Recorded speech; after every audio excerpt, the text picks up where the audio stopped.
विद्यार्थी मित्रों नमो नमः। संस्कृत कौमुदी में आप सभी लोगों का स्वागत है। मित्रों, हम लोग एलटी ग्रेड शिक्षक भर्ती के पाठ्यक्रम के अनुसार नीति शतकम ग्रंथ का अध्ययन कर रहे हैं और हम लोग कल की कक्षा में इसके 48 श्लोकों तक का अध्ययन कर चुके हैं और अब आज की कक्षा में इस 49वें श्लोक से अध्ययन प्रारंभ करते हैं। तो आप लोग अपनी नोट्स और अपनी पुस्तक नीति शतक लेकर के बैठ जाइए और चलिए अध्ययन प्रारंभ करते हैं। तो एक बार मित्रों हम लोग इसको पढ़ लेते हैं। उद्भासिता खिल खलस्य विशृंखलस्य प्रोद्गाढ़ विस्मृत निजाधम कर्म वृत्तेः दैवादवाप्त विभवस्य गुण द्विषोस्य नीचस्य गोचरगतहि सुखमास्यते कहि। तो मित्रों, इस श्लोक में महाकवि भर्तृहरि यह बता रहे हैं कि नीच के शरण में जाकर के कोई भी सुख को प्राप्त नहीं होता। ठीक, तो किस प्रकार के नीच के शरण में जाकर के लोग सुख को प्राप्त नहीं करते हैं, इसी को इस श्लोक में महाकवि भर्तृहरि मित्रों बहुत अच्छे ढंग से प्रस्तुत कर रहे हैं और परीक्षा की दृष्टि से भी यह श्लोक अत्यंत महत्वपूर्ण है। तो चलिए देखते हैं इसके अर्थ को हम लोग करें। उद्भासित, उद्भासित मित्रों अर्थात प्रकाशित, उद्भासित अर्थात प्रकाशित, है ना। फिर आगे कहते हैं अखिल खलस्य। अखिल मित्रों हो जाएगा संपूर्ण और खलस्य मतलब दुष्ट, है ना। खल अर्थात दुष्ट के, तो दुष्ट संपूर्ण दुष्ट को प्रकाशित करने वाले, संपूर्ण दुष्ट को प्रकाशित करने वाले, है ना। अर्थात मित्रों कहने का भाव यह है कि संपूर्ण दुष्टों को बढ़ावा देने वाले, उनको प्रोत्साहन देने वाले। तो उद्भासित का अर्थ हम लोग बढ़ावा, प्रोत्साहन, प्रकाशित इत्यादि लगा सकते हैं। तो संपूर्ण दुष्टों को प्रकाशित करने वाले और विशृंखलस्य, है ना, यानी जिसमें श्रृंखला ना हो, यानी नियम ना हो, अर्थात स्वेच्छाचारिता हो। और कहें कि स्वेच्छाचारी और स्वेच्छाचारी, ठीक, और स्वेच्छाचारी यानी जिसके अंदर कोई नियम कानून ना हो, सिस्टम ना हो, वह स्वेच्छाचारी हो। ऐसे अब आगे कहते हैं कि प्रोद्गाढ़ विस्मृत। प्रोद्गाढ़ का मतलब होगा मित्रों, हम लोग जो यहां पर अर्थ लगाएंगे, लगा लेंगे एकदम, एकदम, ठीक। और विस्मृत मतलब भुला दिया हो, एकदम भुला दिया हो। क्या भुला दिया हो? करें निज अधम। निज मतलब हो जाएगा अपने और अधम हो जाएगा कि नीच, और कर्म वृत्ति मतलब कर्म को, अर्थात कर्म वृत्ति को। तो कह रहे हैं कि अपने नीच कर्म वृत्ति को एकदम से भुला दिया हो, अपने नीच कर्म वृत्ति को एकदम से भुला दिया हो। अब आगे कहते हैं दैवाद, है ना, दैवादवा, ठीक, यानी कि दैवाद फिर अवाप्त, करे आप्त विभवस्य। दैवाद आप्त विभवस यानी दैवाद अर्थात मित्रों भाग्यवश, भाग्यवश या संयोगवश। फिर कह रहे हैं कि अवाप्त विभवस्य, है ना, यहां से ले लेंगे विच्छेद हम लोग अब कर लेंगे दैवात अवाप्त विभवस्य। तो अवाप्त यानी कि प्राप्त कर लिया हो, और विभवस्य माने धन को। और कह रहे हैं फिर ऐसा नीच जो कि भाग्यवश धन को प्राप्त कर लिया हो, ठीक। और फिर कह रहे हैं कि गुण द्वेषोस्य, यानी कि गुण से द्वेष रखने वाला, गुण से द्वेष रखने वाले, ठीक। नीचस्य, नीच के, गुण से द्वेष रखने वाले नीच के। अब गोचर गतहि, गोचर का मतलब होता है मित्रों जहां तक पहुंच हो। अगोचर मतलब जो पहुंच से बाहर हो, अप्रत्यक्ष हो, जो न दिखाई दे। और गोचर का अर्थ हम लोग लेंगे कि पहुंच के भीतर हो। गता ही मतलब प्राप्त। तो यहां पर मित्रों हम लोग गोचर का जो अर्थ ले लेंगे, शरण को प्राप्त ले लेंगे या फिर अधीन, ठीक। तो शरण को प्राप्त, तो ऐसे नीच के शरण को प्राप्त। सुखम मने सुख को, सुखम अर्थात सुख को, सुखमास्यते कही, माने कौन प्राप्त कर सकता है सुख को, कौन प्राप्त कर सकता है, अर्थात कोई नहीं प्राप्त कर सकता, ठीक है ना। चलिए अब एक बार इसके संपूर्ण अर्थ को देख लेते हैं। कह रहे हैं कि संपूर्ण दुष्ट को प्रकाशित करने वाले, प्रोत्साहन देने वाले, स्वेच्छाचारी अर्थात मनमाना करने वाले और अपने नीच कर्म को जो एकदम से भूल गया हो और जो भाग्यवश धन को प्राप्त कर लिया हो और करे गुणों से द्वेष करने वाले, ऐसे नीच के शरण को प्राप्त हो करके कौन सुख को प्राप्त कर सकता है। अर्थात ऐसे नीच के शरण को प्राप्त हुए, ऐसे नीच के अधीन में रह करके कोई भी सुख को प्राप्त नहीं कर सकता। ठीक है मित्रों, हम उम्मीद करते हैं अब अर्थ समझ में आप लोगों को आ गया होगा, है ना। अब मित्रों हम लोग इसमें परीक्षा उपयोगी प्रश्नों को देख लेते हैं। ठीक, तो पहला प्रश्न देखिए।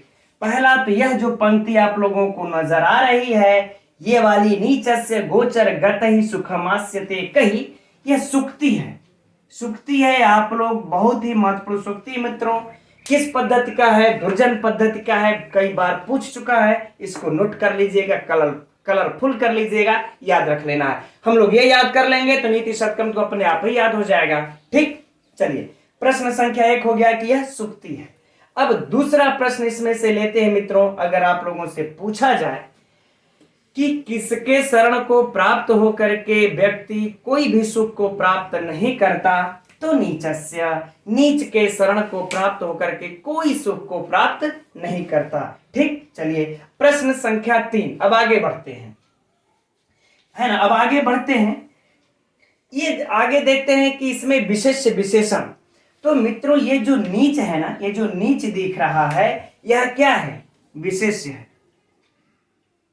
यह क्या है मित्रों? अर्थों को समझ लेने के बाद यह परीक्षा की दृष्टि से जानना अत्यंत आवश्यक है ना। नीच क्या है? विशेष।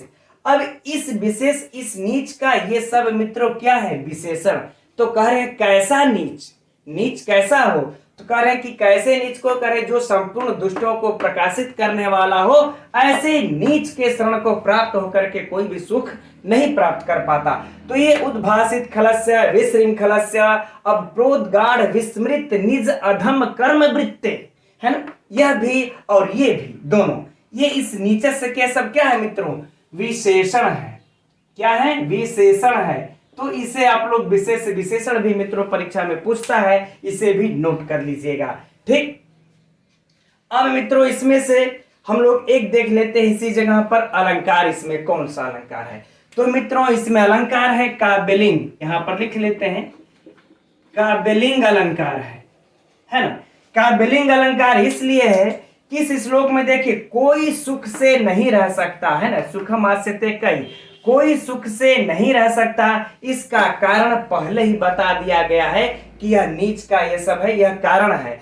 तो हेतु का जहां पर वाक्यार्थ या पदार्थ के रूप से कथन हो, वहां पर काव्यलिंग अलंकार होता है। चर्चा मित्रों पहले भी बहुत विस्तृत ढंग से हो चुकी है, तो मुझे लगता है यहां पर चर्चा की विशिष्ट कोई आवश्यकता नहीं है। बस इतना आप लोग जानते रहिए, इस श्लोक में काव्यलिंग अलंकार है।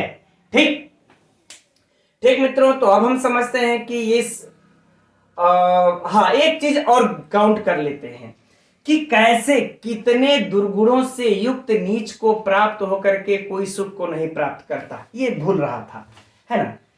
तो देखिए, पहला तो ये हो गया गुण, इसका एक विशेषण यानी कि प्रकाशित, संपूर्ण दुष्टों को प्रकाशित करने वाला, स्वेच्छाचारी, एकदम से जो अपने कर्म को भूल गया हो, नीच कर्म को, और भाग्यवश जो धन प्राप्त कर लिया हो। कितना हो गया? ये 4।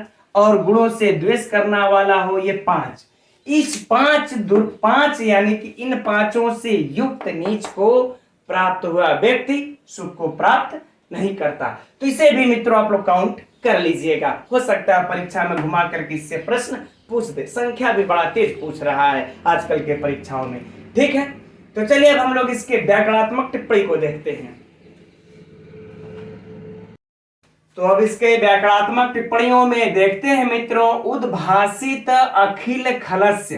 तो सबसे पहले हम लोग इस अखिल खलस्य को देखते हैं। अखिलाह खलाह, अर्थात कौन सा समास हो जाएगा? कर्मधारय समास, राइट। अब यदि पूरे में पूछ दे कि उद्भासित अखिल खलस्य, इस पूरे में कौन सा समास है, तब तो मित्रों हम लोगों ने पहले ही चर्चा कर रखी है कि नीचस्य का यह विशेषण है। तो जब किसी का विशेषण होता है तो उसमें प्रायः बहुव्रीहि समास हुआ करता है। तो हम लोग इसमें कौन सा समास मान लेंगे? बहुव्रीहि समास। राइट, चलिए अब आगे बढ़ते हैं। विशृंखलस्य, है ना, विशृंखलस्य विगतः श्रृंखला यस्य सः, यानी जिसकी श्रृंखला चली गई हो। यह भी तो मित्रों क्या है? नीचस्य का यह भी तो विशेषण ही है। तो इसमें भी मित्रों कौन सा समास हो जाएगा? बहुव्रीहि समास। ठीक, अब उसी प्रकार से मित्रों यह जो निचली पंक्ति है ना, यह जो निचली पंक्ति है यह भी तो इसका विशेषण है। इसमें भी मित्रों कौन सा समास हो जाएगा? बहुव्रीहि समास इस पंक्ति में, है ना। अब बात कर लेते हैं थोड़ा सा यहाँ पे प्रोद्गाढ़ की, है ना। तो प्रोद्गाह कत, प्रोद्गाढ़ का क्या हो जाएगा? प्रधन उद्धन गाह धन कत प्रत्यय लग करके मित्रों बन जाता है प्रोद्गाढ़। ठीक, अब उसके बाद विस्मृत निज अधम कर्म वृत्ते, बाकी तो कुछ सोचना है नहीं आगे, है ना। चलिए अब है दैवाद अवाप्त विभवस्य, यह भी मित्रों कौन सा समास है? पूर्ववत की भांति बहुव्रीहि समास। गुण द्विशोष्य, है ना, गुण द्विशोष्य, गुण से द्वेष करने वाला, यह भी क्या हो जाएगा? गुण से द्वेष करने वाला जो है ऐसा नीच। ठीक, तो यह भी मित्रों बहुव्रीहि समास। अब उसके बाद नीचस्य गोचर गतहि सुखम आस्यते कहीं, बाकी तो इसमें कुछ वैसा विशिष्ट है नहीं मित्रों। हाँ, इसमें एक चीज और देख लेते हैं, गोचर गतः, है ना, गोचर गतः यानी कि गोचरम गतः, गोचरम गतः अर्थात द्वितीया तत्पुरुष समास, द्वितीया तत्पुरुष समास, है ना, ये गोचर गते में हो जाएगा। बाकी सब मित्रों व्याकरणात्मक टिप्पणी ये विशिष्ट है नहीं ये सब। चलिए अच्छा ठीक है। अब इसमें मित्रों हम लोग थोड़ा सा छंद देख लेते हैं कि इसमें छंद कौन सा है। इसमें कौन सा छंद है मित्रों? वसंत तिलका, वसंत तिलका। ठीक मित्रों, अब इसकी चर्चा पहले कई बार हो चुकी है। इसके छंद को आप लोग चाहे तो लिख करके अपने अनुसार घटा लीजिएगा। ठीक है, अब हम घटाएंगे तो थोड़ा समय लगेगा। ठीक है मित्रों, तो इसके व्याकरणात्मक टिप्पणी में, है ना, ये विशृंखलस्य महत्वपूर्ण है और बाकी ये इतना लंबा तो परीक्षा में पूछेगा नहीं और ये भी नहीं। बाकी गोचरगता ये द्वितीय तत्पुरुष, बाकी इसमें कुछ विशिष्ट वैसा नहीं है। चलिए अब हम लोग आगे बढ़ते हैं अगले श्लोक 50वें की तरफ। तो यह रहा मित्रों अगला श्लोक 50वां। बहुत बहुत महत्वपूर्ण श्लोक है और बहुत चर्चित श्लोक भी है। आप सभी लोग प्रायः इसका अर्थ जानते होंगे, लेकिन चलिए आज हम लोग इसको परीक्षा की दृष्टि से अध्ययन करते हैं। तो एक बार इसको पढ़ लेते हैं मित्रों। आरंभ गुरुवी क्षैणी क्रमेण लघ्वी पूरा वृद्धि मुपैति पश्चात दीनस्य पूर्वार्ध परार्ध भिन्ना छाएव मैत्री खल सज्जनानाम। इस श्लोक में मित्रों महाकवि भर्तृहरि खल और सज्जन इन दोनों की मित्रता में अंतर बता रहे हैं कि खल की मित्रता कैसी होती है और सज्जन की मित्रता कैसी होती है। तो चलिए देखते हैं। तो पहले मित्रों खल की मित्रता के बारे में बता रहे हैं महाकवि भर्तृहरि कि खल की मित्रता कैसी होती है। देखते हैं।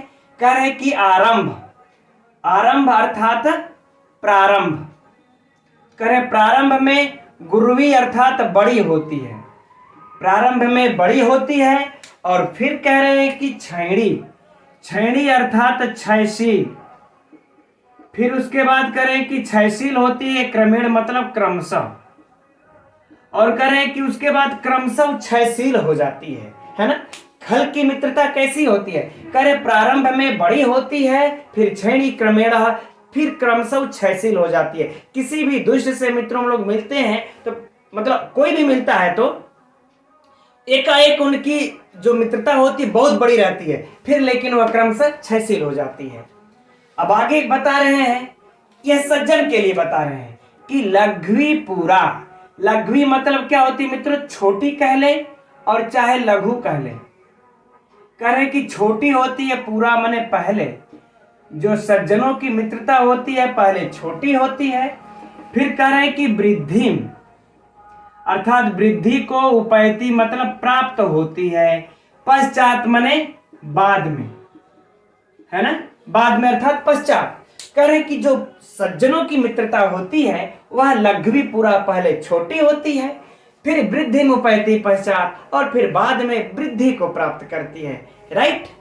अब देखिए इन दोनों की उपमा दे रहे कैसे, कह रहे इन दोनों की मित्रता कैसे होती है, सेम उसी तरह से दिनस्य अर्थात दिन के पूर्वार्ध परार्ध भिन्ना।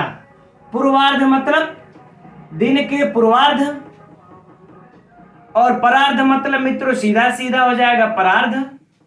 ठीक, तो कह रहे दिन के पूर्वार्ध और परार्ध में भिन्ना अर्थात भिन्न भिन्न, भिन्ना अर्थात इस भिन्न भिन्न रूप से रहने वाली छाया मतलब छाया के समान, छाया के समान। ठीक, तो कह रहे दिन के पूर्वार्ध और परार्ध में भिन्न भिन्न रूप से रहने वाली छाया के समान। ठीक मित्रों, है ना, यानी कि जो खल की और जो सज्जन की जो मित्रता होती है, जो बढ़ती है घटती है, उसकी उपमा को महाकवि भर्तृहरि ने देखिए यहाँ पर कितने दिन के पूर्वार्ध और परार्ध से इसकी तुलना करते हुए कह रहे हैं कि दिन के पूर्वार्ध और परार्ध के समान भिन्न भिन्न छाया के रहने वाली, दिन के पूर्वार्ध परार्ध में भिन्न भिन्न रूप से रहने वाली छाया के समान इनकी मैत्री माने मित्रता। खल सज्जना नाम मतलब कि दुष्ट, और सज्जना नाम मतलब सज्जनों की, दुष्ट और सज्जनों की होती है। ठीक है मित्रों, तो एक बार संपूर्ण अर्थ को पुनः देख लेते हैं। कह रहे हैं कि प्रारंभ में बड़ी, यानी कि दुष्टों की मित्रता प्रारंभ में बड़ी और फिर पुनः क्रमशः क्षयशील होती है, जबकि सज्जनों की मित्रता पहले छोटी फिर बाद में वृद्धि को प्राप्त होती है, और यह दिन के पूर्वार्ध परार्ध में भिन्न भिन्न रूप से रहने वाली छाया के समान यह दुष्ट और सज्जनों की मित्रता होती है, दुष्ट और सज्जनों की मित्रता होती है। ठीक मित्रों, अर्थ तो समझ ही रहे होंगे, एक बार और देख लिया हम लोगों ने। अब चलिए इसकी जो परीक्षा उपयोगी जो इसमें से प्रश्न है उसकी चर्चा करते हैं। तो मित्रों जो ये निचली पंक्ति है ना, ये वाली बहुत बहुत महत्वपूर्ण है, और यह सुक्ति भी है। यह क्या है? सुक्ति भी है। और मित्रों इतनी महत्वपूर्ण कंफ्यूज भी करती है, क्योंकि जब यह परीक्षा में पूछता है किस पद्धति से है, तो दुर्जन भी देता है और सुजन भी देता है, और इसमें खल सज्जन दोनों की चर्चा है, तो हम लोग कंफ्यूज हो जाते हैं। तो आप लोग एक ट्रिक अपना लीजिए कि इसमें पहले खल आया है यानी कि दुर्जन दुष्ट, तो ये किस पद्धति की होगी? दुर्जन पद्धति की। अगर आप लोगों को परीक्षा में कंफ्यूज करे तो किस पद्धति के है मित्रों? या तो दुर्जन पद्धति की है। बाकी नीति शतकम को अपने आप ही याद हो जाएगा। अब बात करते हैं मित्रों पहले इसी जगह अलंकार की। तो मित्रों इसमें कौन सा अलंकार है? उपमा अलंकार है, सीधा सीधा उपमा अलंकार है, कोई संशय नहीं है। राइट, चलिए दो प्रश्न हो गए। अब अगला प्रश्न देखिए, चलते हैं कि आरंभ गुरुवी छैणी क्रमेण किसकी मित्रता होती है? तो दुष्ट की, है ना। चौथा प्रश्न कि लघ्वी पूरा वृद्धि मुपैति पश्चात किसकी मित्रता होती है? सज्जनों की, है ना। छठवां प्रश्न देखिए, दीनस्य पूर्वार्ध यानी कि दिन के पूर्वार्ध के समान किसकी मित्रता होती है? तो दुष्ट की। सातवां प्रश्न, दिन के परार्ध के समान किसकी मित्रता होती है? सज्जन की, है ना मित्रों। तो इस प्रकार से इसमें प्रश्नों की भरमार है परीक्षा की दृष्टि से, और है ही नहीं, पूछा भी जा चुका है। इसलिए एकदम अपने दिमाग में, पुस्तक में, नोट्स में नहीं, बल्कि हम लोग अपने इसके दिमाग में भी श्लोक को रट लिया जाए और नोट कर लिया जाए। अब मित्रों, अब ये तो इसके अर्थ से प्रश्न हुए, अब इसके व्याकरणात्मक टिप्पणियों को देखते हैं। इस श्लोक की कुछ व्याकरणात्मक टिप्पणियां मित्रों परीक्षा की दृष्टि से अत्यंत महत्वपूर्ण है, इसलिए इसको हम लोग जरा ध्यान से देखेंगे। देखते हैं आरंभ गुरुवी। गुरुवी में मित्रों गुरु धन गीप प्रत्यय लगा है, बहुत ही महत्वपूर्ण है मित्रों, परीक्षा की दृष्टि से एकदम नोट कर लीजिएगा। ये हम लोगों को गीप गीस गीन बड़ा ही कंफ्यूज करता है, तो आप लोग एकदम नोट कर लीजिएगा। गुरवी में गीप प्रत्यय। आगे देखते हैं छेड़ी मित्रों, इसमें छी से फिर ऋण प्रत्यय लग करके इसमें भी कौन सा प्रत्यय लग जाता है, गीप प्रत्यय लग जाता है, तब बन जाता है छेड़ी। अर्थात छेड़ी में भी गीप प्रत्यय। इसी प्रकार से मित्रों लघवी में भी गीप प्रत्यय है। तो यह तीनों के तीनों गुरवी, छेड़ी और लघवी परीक्षा की दृष्टि से महत्वपूर्ण है मित्रों, और तीनों में गीप गीप गीप है ना। तो गुरवी, छेड़ी, लघवी तीनों में गीप है, हम लोगों को याद रख लेना है। राइट, चलिए अब आगे बढ़ते हैं मित्रों। पूरा वृद्धि उपैति पश्चात धीनस्य पूर्वार्ध, इसका देख लेते हैं मित्रों, बहुत ही परीक्षा की दृष्टि से महत्वपूर्ण है। देखिए पूर्वार्ध परार्ध, पहले दो पद हैं, इनको अलग अलग करके समझते हैं। पूर्वार्ध मतलब मित्रों पूर्व अध अर्ध यानी पूर्वार्ध। कौन सा समास, कर्मधारय समास। और परअर्ध परार्ध, यहां भी मित्रों कौन सा समास हो जाएगा, कर्मधारय समास। अर्थात यदि आप लोगों से परीक्षा में पूछे, एकदम स्पष्ट कर दे रहे मित्रों आप लोगों को हम, कि यदि आप लोगों से परीक्षा में पूछे पूर्वार्ध में कौन समास है, तो कर्मधारय समास। परार्ध में कौन समास है, तो कर्मधारय समास। और यदि यहां से यहां तक पूछ दे पूर्वार्ध परार्ध, ठीक यहां तक, तो क्या हो जाएगा, पूर्वार्धश्च परार्धश्च, तब क्या हो जाएगा, द्वंद्व समास, है ना, द्वंद्व समास हो जाएगा तब। राइट, अब यदि मान लेते हैं इस पूरे में पूछ दे पूर्वार्ध परार्ध भिन्ना, इन पूरे में पूछ दे, तब क्या हो जाएगा, कह देंगे ताभ्याम भिन्ना इति, अर्थात उससे भिन्न। तो कौन सा समास हो जाएगा मित्रों, तृतीया तत्पुरुष समास, है ना। पुनः मित्रों एकदम ध्यान से समझ लीजिए, पूर्वार्ध में बहुत बहुत महत्वपूर्ण है परीक्षा का प्रश्न। पूर्वार्ध में कर्मधारय समास, परार्ध में भी कर्मधारय समास, इन दोनों में पूछे तो द्वंद्व समास, पूरे में पूछे तो तृतीय तत्पुरुष समास। राइट, अब मित्रों छाया है, छाया धनीव, है ना, गुण संधि। अब संधि मित्रों आप लोग पकड़ ही लेते हैं, सरल सी होती है इसलिए मैं नहीं बताता, खैर कोई बात नहीं। आगे बढ़ते हैं, खल सज्जना नाम, खलश्च खलाश्च सजनाश्च, क्या हो जाएगा, खल सज्जना नाम, है ना, खलाश्च सज्जनानाश्च इति खल सज्जना, अर्थात द्वंद्व समास। राइट, ठीक मित्रों। अब परीक्षा की दृष्टि से मित्रों देखिए, यह एक तो ये वाला जो मैंने भी कहा ये, और बाकी ये तीनों बहुत महत्वपूर्ण है। एकदम नोट्स में ही नहीं, अपने पुस्तक में नहीं, हम लोग इसको एकदम हृदय में इसको याद कर ले, है ना, मन में। चलिए अब मित्रों इसमें हम लोग बात करते हैं छंद की। तो यहां पर मित्रों कौन सा छंद है, उपजाति छंद है ना, उपजाति छंद है इसमें। तो बात करते हैं मित्रों हम लोग अब उपजाति छंद कहते किसको है, तो कहते हैं जिसमें इंद्र वज्रा और उपेंद्र वज्रा दोनों मिक्स हो, चाहे पहले इंद्र वज्रा है, चाहे बाद में इंद्र वज्रा है, चाहे पहले उपेंद्र वज्रा है, चाहे बीच में है, इसका कोई फर्क पड़ता नहीं है। अर्थात यहां देख लेते हैं, इंद्र वज्रा और फिर उपेंद्र वज्रा, इन दोनों के जो मिक्स होता है, इन दोनों से युक्त छंद को हम लोग उपजाति छंद कहते हैं। राइट, अब बात करते हैं कि उपेंद्र वज्रा किसको कहते हैं, तो क्या होगा, अरे इंद्र वज्रा तो स्यादिंद्र वज्रा यदि तव जगा होगा, इसका लक्षण है स्यादिंद्र वज्रा यदि तव जगा होगा, तव यानी कि दो तगण, ठीक, तो एक तगण फिर तगण तगण तगण, फिर यदि तव जगा होगा ज, फिर गुरु और गुरु। राइट, ये हो गया। और उपेंद्र वज्रा का क्या हो जाता है मित्रों, प्रथमे लघौसा, यानी कि ये लक्षण सेम वही रहेगा, इसमें पहला वाला अक्षर सिर्फ लघु हो जाएगा तो उपेंद्र वज्रा कहलाता है। तो यानी कि तगड़ में जब एक लघु हो जाता है तो जगड़ का लक्षण हो जाता है, तो उपेंद्र वज्रा का लक्षण क्या हो जाएगा, जगण तगण जगण गुरु और फिर पुनः गुरु।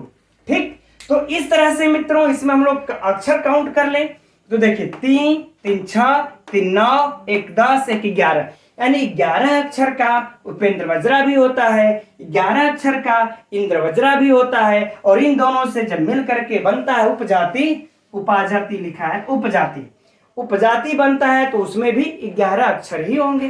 ठीक, अब हम लोग घटा लेते हैं कि क्या इंद्र वज्रा और उपेंद्र वज्रा इस श्लोक में घट रहे हैं। एक लाइन देख लेते हैं। तो पहले इंद्र वज्रा घटाते हैं, यानी कि तगण, तगण इसमें है कि नहीं है।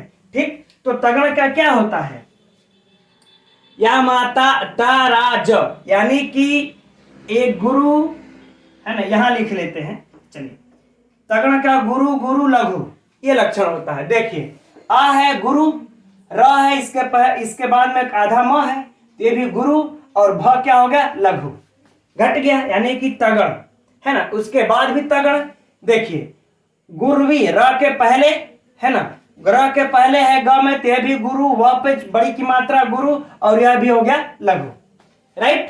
तो ये हम लोगों का इंद्र वज्रा घट गया। दूसरी पंक्ति में भी देखें तो ल में क्या होगा, बताइए आप लोग, ल में क्या होगा, है ना, आधा ध है, आधा घ है तो गुरु, व पर बड़ी की मात्रा है तो भी गुरु, और प पर छोटी की मात्रा है तो लघु, यानी कि तगण घट गया। यानी कि इन दोनों पंक्तियों में कौन सा छंद है मित्रों, इंद्र वज्रा, इंद्र वज्रा, इन दोनों पंक्तियों में। अब इन दोनों पंक्तियों में घटा करके देख लेते हैं। ठीक, इन दोनों में तो दिनस्य पहले से ही देखिए, दी में छोटी की मात्रा है तो लघु, फिर क्या होगा, न पे आधा स इधर है तो जाएगा गुरु, फिर यह पे लघु, यानी कि ये दोनों लघु गुरु लघु किसका है, जगण का लक्षण है। ये जगण घट गया हमारा, यानी कि उपेंद्र वज्रा इस पंक्ति में है। यहां पर भी देख लेते हैं। अब मित्रों यहां पर अगर देखेंगे तो छाये, हम लोगों का यहां पर इंद्र वज्रा घट रहा है, कोई फर्क नहीं पड़ता, एक उपेंद्र वज्रा तो है ना। तो इस पंक्ति में कौन सा है, उपेंद्र वज्रा, उपेंद्र वज्रा है यहां पर। तो मित्रों इंद्र वज्रा और उपेंद्र वज्रा जब मिल जाते हैं तो दोनों संयुक्त को क्या कहते हैं हम लोग, उपजाति। इसलिए इस श्लोक में कौन सा छंद है, उपजाति। ठीक है मित्रों, अब हम समझते हैं श्लोक आप लोगों को पूरे तरीके से कंप्लीट हो गया है। अब चलिए अगले श्लोक की तरफ बढ़ते हैं, श्लोक संख्या 51। तो यह रहा मित्रों 51वां श्लोक, और इस दुर्जन पद्धति का अंतिम श्लोक, और यह महत्वपूर्ण श्लोक। तो चलिए हम लोग एक बार इसको पढ़ लेते हैं। मृगमीन सज्जना नाम तृण जल संतोष विहित वृत्ति नाम लुब्धक धीवर पिशुना निष्कारण में वैरडो जगति। है ना मित्रों, इस श्लोक में महाकवि भर्तृहरि यह बता रहे हैं कि कौन कौन लोग किसके बिना कारण के ही अर्थात अकारण ही वैरी हो जाते हैं। ठीक, तो देखते हैं इस श्लोक में। अब इसके अर्थ को कह रहे हैं कि मृग मीन सज्जना नाम, मृग मीन सज्जना नाम, मृग अर्थात मित्रों मृग, मीन अर्थात मछली, और सज्जना नाम अर्थात सज्जन। ठीक, आगे कहते हैं कि तृण जल संतोष, है ना, तृण अर्थात मित्रों घास, और जल अर्थात जल, और संतोष अर्थात संतोष।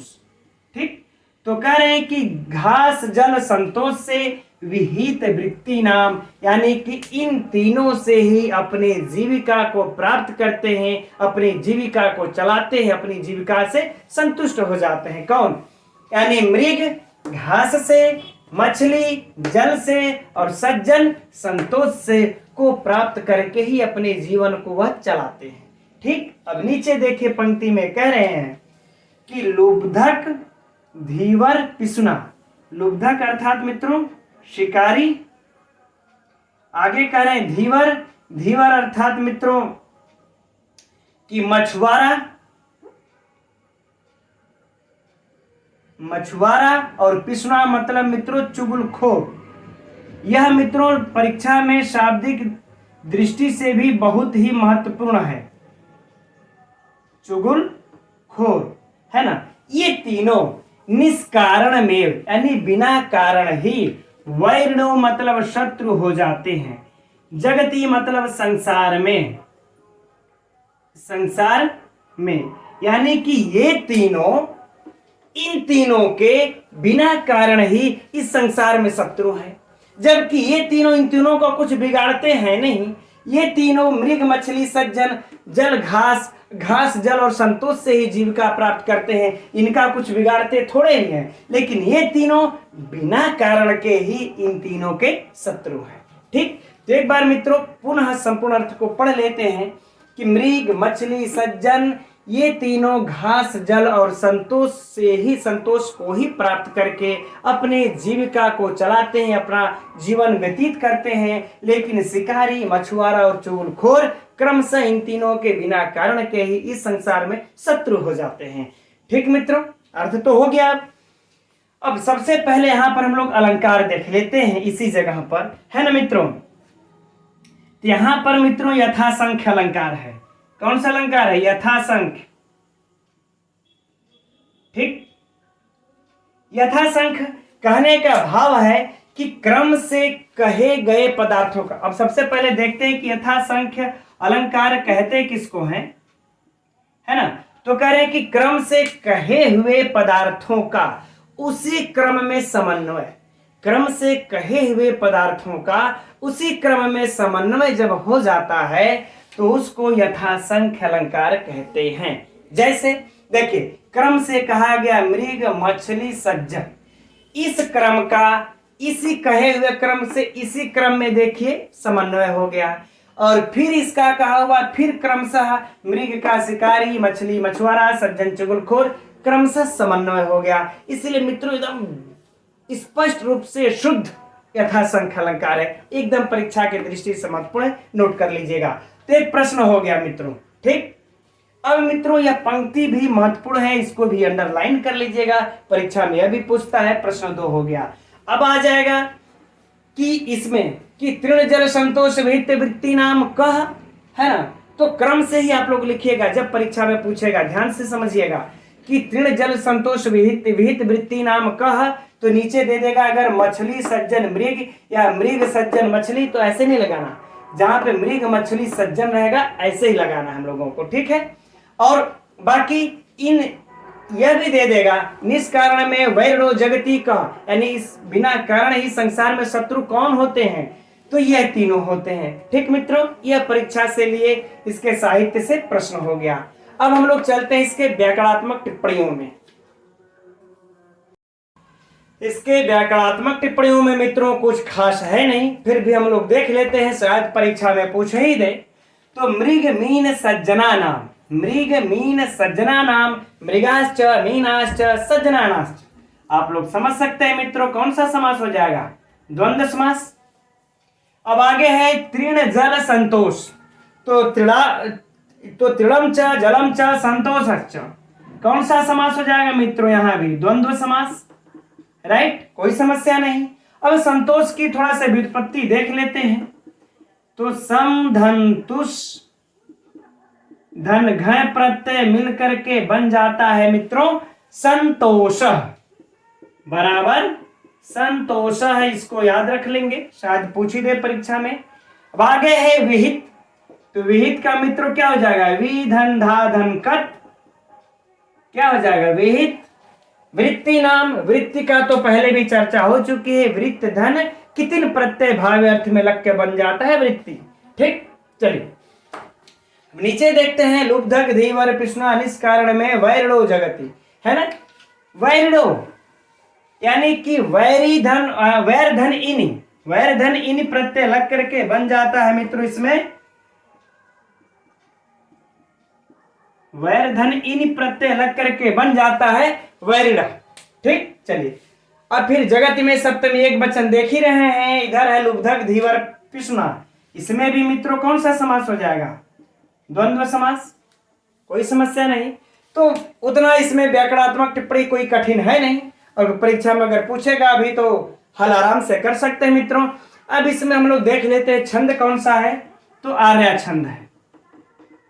ठीक, तो मित्रों इसका अर्थ भी हो गया, छंद हो गया, अलंकार हो गया, व्याकरणात्मक टिप्पणी हो गया, अर्थ हो गया, प्रश्नोत्तरी हो गया, अब कुछ बचा नहीं। तो ठीक है मित्रों, चलिए अभी थोड़ा ही समय हुआ है तो एक श्लोक और पढ़ लेते हैं। दुर्जन पद्धति समाप्त हो गई है, सज्जन पद्धति से एक श्लोक और, फिर कक्षा को समाप्त किया जाएगा। तो मित्रों, अब दुर्जन पद्धति समाप्त हो चुकी है और अब आज की ही कक्षा में हम लोग आगे दुर्जन पद्धति के पश्चात इस सुजन पद्धति का भी आरंभ कर देते हैं, क्योंकि अभी थोड़ा और बचा हुआ है समय, हम लोग एक श्लोक का अध्ययन और कर सकते हैं। तो चलिए हम लोग इस सुजन पद्धति के ये पहला श्लोक और नीति शतकम का ये 52वां श्लोक को देखते हैं। एक बार इसको हम लोग पढ़ लेते हैं। वांछा सज्जन संगतौ पर गुणे प्रीति गुरौ नम्रता विद्यायां व्यसनम स्वयोषिति रतिर्लोकापवादाद भयम भक्ति शूलिनी शक्तिरात्मदमने संसर्ग मुक्ति खलैरेते येषु वसन्ति निर्मल गुणास्तेभ्यो महद्भ्यो नमः। है ना। इस श्लोक में मित्रों महाकवि भर्तृहरि निर्मल गुणों से युक्त महात्माओं को, महापुरुषों को नमस्कार कर रहे हैं। अब किस निर्मल गुणों से युक्त महापुरुषों को नमस्कार कर रहे हैं, अब आइए इस श्लोक में देखते हैं। तो कह रहे वांछा, वांछा अर्थात चाहता है। देखते रहिएगा मित्रों, बहुत ही महत्वपूर्ण श्लोक है यह भी। चाहता है सज्जन संगतो अर्थात सज्जनों की संगति, जो सज्जनों की संगति चाहता है, जो सज्जनों की संगत चाहता है, और पर गुणे प्रीति, और कह रहे हैं इसको थोड़ा सा अलग अलग डिफरेंट करके लिखते चलते हैं मित्रों। पर गुणे मतलब दूसरों के गुण में, दूसरों के गुण में, प्रीति मतलब प्रेम रखता है, जो दूसरों के गुण में प्रेम रखता है। और फिर आगे कहते हैं गुरौ नम्रता, यानी कि गुरु मतलब जो बड़े बूढ़े लोग हैं, जो बुजुर्ग लोग हैं, ठीक है ना, अर्थात बड़े बूढ़े लोगों में, बड़े बूढ़ों लोगों में क्या रखता है, नम्रता। ठीक, आगे बढ़ते हैं। आगे कहते हैं विद्यायाम व्यसनम, विद्यायाम व्यसनम अर्थात विद्या का व्यसन, अर्थात विद्या का जो उपार्जन में लगा रहता है, जो विद्या के व्यसन में लगा रहता है, जो विद्या के उपार्जन में लगा रहता है। और आगे कह रहे हैं कि स्वयोषिति रति, यानी कि अपनी पत्नी में प्रेम रखता है, जो अपनी पत्नी में ही प्रेम रखता हो। और कह रहे लोकापवादाद भयम, और जिसको लोकापवाद से, यानी कि लोक निंदा से, सीधे कह लें जिसको कि लोक निंदा से भय लगता हो, लोक निंदा से जो भय जिसको लगता हो। और भक्ति ही शूलिनी, यानी कि भक्ति मतलब भक्ति रखता हो, किसमें भक्ति रखता हो, तो शूलिनी अर्थात शिव में। यह बड़ा ही महत्वपूर्ण शब्द है मित्रों, है ना। चर्चा चलिए आगे कर लेंगे हम। जो शिव में भक्ति रखता हो। और आगे कहते हैं कि शक्ति ही आत्मदमने, यानी कि शक्ति रखता हो, सामर्थ्य क्या, आत्मदमन का। आत्मदमन का मतलब मित्रों हो जाएगा कि इंद्रियों के दमन का। हम लोग थोड़ा इसका अर्थ इस प्रकार से रख ले, इंद्रियों का दमन, जो इंद्रियों के दमन की शक्ति रखता हो, सामर्थ्य रखता हो। और आगे कह रहे हैं कि संसर्ग मुक्ति ही खलय, यानी संसर्ग यानी संगति से मुक्ति माने छूटता है, अर्थात दूर रहता हो। किसके, खलय मतलब दुष्टों के। कह रहे दुष्टों की संगति से जो दूर रहता हो, संगति से जो दूर रहता हो, येषु वसन्ति, ये सब गुण वसन्ति माने रहते हैं, ये सब गुण रहते हैं। ठीक, यह येषु मित्रों जो सर्वनाम आया है, यह पूरे इन गुणों के लिए आया है ना। येषु आता है ये सब गुण जो जिसमें रहते हैं, निर्मल गुणा, ये सब जो निर्मल गुण है ना, ये सब जिस पुरुष में कह ले, यहाँ पर मित्रों ये सब जिस पुरुष में बल्कि होगा, जिस पुरुष में रहते हैं, कौन, निर्मल गुणा माने निर्मल गुण। तेभ्यो महदभ्यो नमः, तेभ्यो मतलब उन पुरुषों को, महदभ्यो मतलब महान, उन महान पुरुषों को या फिर महापुरुषों को, उन महापुरुषों को नमः मतलब नमस्कार करते हैं, उन महापुरुषों को हम नमस्कार करते हैं। तो एक बार पूरे अर्थ को मित्रों फिर से देख लिया जाए, है ना। कह रहे हैं महाकवि भर्तृहरि कि जो सज्जनों की संगति चाहता है और जो दूसरों के गुण में प्रेम रखता हो और जो गुरव नम्रता, बड़े बूढ़ों में नम्रता रखता हो और जो विद्या व्यसनम, जो विद्या के व्यसन में लगा रहता है, विद्या के उपार्जन में लगा रहता है और जो अपनी पत्नी से प्रेम करने वाला होता है और जो लोक निंदा के भय से डरता है, जिसके अंदर ऐसा गुण हो और जो शिव में भक्ति रखता हो और जो इंद्रियों का दमन करता हो, अर्थात इंद्रिय दमन का आत्म दमन का जो संयम सामर्थ्य रखता हो और जो दुष्टों की संगति से दूर रहता हो, ये सब दुष्टों की संगति से जो दूर रहता है, ये सब गुण जिनमें रहते हैं निर्मल गुणाः, ये सब निर्मल गुण जिनमें जिस पुरुष में रहते हैं, तेभ्यो महदेभ्यो नमः, उस महापुरुष को हम नमस्कार करते हैं। ठीक मित्रों, अब तो अर्थ स्पष्ट हो गया होगा मित्रों। अब हम लोग परीक्षा उपयोगी प्रश्नों के तरफ इसमें चलते हैं। तो मित्रों सबसे पहले तो हम लोगों का इसमें एक प्रश्न जो बनता है, इस पर ध्यान दे देते हैं कि महाकवि भर्तृहरि कितने गुणों से युक्त महापुरुष को नमस्कार करते हैं या फिर महात्मा को नमस्कार करते हैं, है ना। यहां पर हम लोग महापुरुष कह लें चाहे महात्मा कह ले, बात एक ही है ना।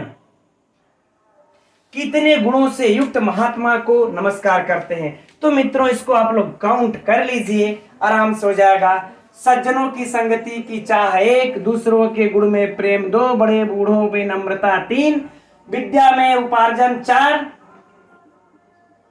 अपनी पत्नी से प्रेम 5, लोक निंदा से भय 6 और जो भक्ति में शिव कह रहे हैं 7, शिव में भक्ति 7, इंद्रियों का दमन 8 और कह रहे हैं कि दुष्टों की संगति से दूर रहे, यह 9 गुण, यानी 9 गुणों से युक्त महापुरुषों को चाहे महात्मा को यह महाकवि भर्तृहरि प्रणाम करते हैं। तो मित्रों नमस्कार करते हैं, तो यह महत्वपूर्ण प्रश्न है, याद रखना है। ठीक, अब उसके बाद मित्रों इसमें से और जो प्रश्न बनता है ना, कि महात्माओं के गुण, निर्मल गुण कौन है या महात्माओं के गुण इसमें से कौन है। यद्यपि आगे श्लोक में भी चर्चा आएगा, लेकिन इस तरीके से कह लेते हैं वांछा सज्जन संगतौ, है ना, यह किसके गुण है। इस गुणों से युक्त को महाकवि भर्तृहरि प्रणाम करते हैं। ठीक, और मुझे तो लगता है अब इसमें से और कुछ विशिष्ट प्रश्न नहीं बनता है मित्रों। चलिए अब इसके व्याकरणात्मक टिप्पणियों को देखते हैं। तभी इस श्लोक के मित्रों जो महत्वपूर्ण व्याकरणात्मक टिप्पणियां हैं उसको हम लोग देख लेते हैं। वांछा सज्जन संगतौ, ठीक, सज्जना नाम संगति अर्थात सज्जनों की संगति। हम लोग मित्रों बचपन से पढ़ते आ रहे सज्जना नाम संगति, षष्ठी तत्पुरुष समास, कुछ भी एक्स्ट्रा सोचने जैसा या कठिन कुछ भी नहीं है। परगुणे सप्तमी विभक्ति एक वचन, प्रीति ही गुरव नम्रता, कुछ भी वैसा कठिन है नहीं। विद्यायाम व्यसनम यह भी कठिन नहीं है मित्रों, लेकिन देख लेते हैं। विधन असधन ल्यूट, अर्थात मित्रों ये सब सरल है, आप लोग परीक्षा में सरलता पूर्वक हल कर लेंगे, उलझाने वाला कुछ वैसा नहीं है। स्वस्य योषिति यानी कि कौन सा समास हुआ, षष्ठी तत्पुरुष समास, सिंपल सी बात है। अब देखिए आगे, रति ही लोकापवाद, है ना, लोका नाम अपवाद, तो यहां पर भी मित्रों लोका नाम अपवाद है अर्थात लोक का अपवाद, षष्ठी तत्पुरुष समास, सरल है एकदम बिल्कुल। लेकिन अब लोकापवादात यहां पर पंचमी विभक्ति हो गई है। कौन सी विभक्ति हुई है, पंचमी विभक्ति एक वचन। ठीक, तो किस सूत्र से हुई है मित्रों, तो यहां पर देखिए भयम आया हुआ है, तो भित्रार्थानाम भय हेतु सूत्र से यहां पर लोकापवादात में पंचमी विभक्ति हुई है। ये महत्वपूर्ण है परीक्षा के लिए, इसको एकदम नोट कर लीजिएगा। लोकापवादात में पंचमी विभक्ति है, षष्ठी तत्पुरुष समास है, किस सूत्र से पंचमी है, तो भित्रार्थानाम भय हेतु से है। आगे मित्रों देख लेते हैं भक्ति शूलिनी, यही मित्रों मैंने कहा था थोड़ा सा महत्वपूर्ण है। शूलिना माने होता है मित्रों शिव, यह एक बार टीजीटी की परीक्षा में पूछ भी चुका है, तो आप लोग इसको एकदम अंडरलाइन कर लीजिएगा, नोट कर लीजिएगा। शूलिनी अर्थात शिव। अब शूलिना माने शिव, तो सप्तमी विभक्ति है, शिव में भक्ति, तो शूलिनी सप्तमी विभक्ति एक वचन, सप्तमी विभक्ति एक वचन, राइट। चलिए आगे बढ़ते हैं। शक्ति ही आत्मदमने संसर्ग मुक्ति ही, तो संसर्ग में मित्रों क्या हो जाएगा, सम उपसर्ग पूर्वक सृज धातु से घय प्रत्यय लग करके भावे में संसर्ग बन जाता है। आगे है मुक्ति ही, तो मुच धातु से कौन सा प्रत्यय लग जाता है मित्रों, कितिन प्रत्यय लग करके बन जाता है मुक्ति ही।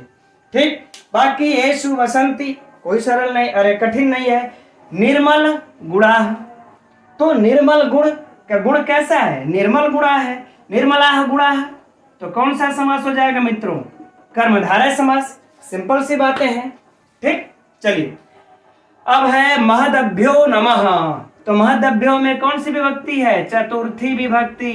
किस सूत्र से हुई है मित्रों, नमः, यहाँ पर हम लोगों को स्पष्ट नजर आ रहा है, नमः स्वस्ति स्वाहा स्वधा लम वसुदेव योगाच सूत्र से इसमें महदभ्यो में चतुर्थी विभक्ति हो गई। सिंपल सा बात है। अब मित्रों परीक्षा के लिए इसमें जो व्याकरणात्मक टिप्पणियों से है, एक तो ये चतुर्थी विभक्ति किस सूत्र से हुई, एक के पंचमी किस सूत्र से हुई, और बाकी ये तो घिसा पिटा हुआ है। ये वाला पॉइंट एकदम महत्वपूर्ण है, ठीक है ना, जो परीक्षा के लिए पूछा जा सकता है, पूछ चुका भी है। अब मित्रों हम लोग इसमें देख लेते हैं कि छंद कौन सा है, तो शार्दूल विक्रीडित छंद है। ठीक है मित्रों, तो आज की कक्षा के लिए इतना ही रहने देते हैं। कल फिर मिलेंगे हम लोग इसी समय 7:30 बजे। और मित्रों आप लोगों की कक्षा कैसी लगती है कमेंट्स करके जरूर बताया कीजिए, या कुछ भी कमेंट्स आप लोग किया कीजिए, मेरे हौसला भी बढ़ते हैं। और हो सके मित्रों तो आप लोग अपने मित्र दोस्त मित्र को भी शेयर भी किया कीजिए, वो लोग भी पढ़ सके, वो लोग भी इस निःशुल्क शिक्षा का लाभ उठा सके। तो ठीक है मित्रों, अब हम लोग कल मिलेंगे ठीक इसी समय 7:30 बजे। नमो नमः।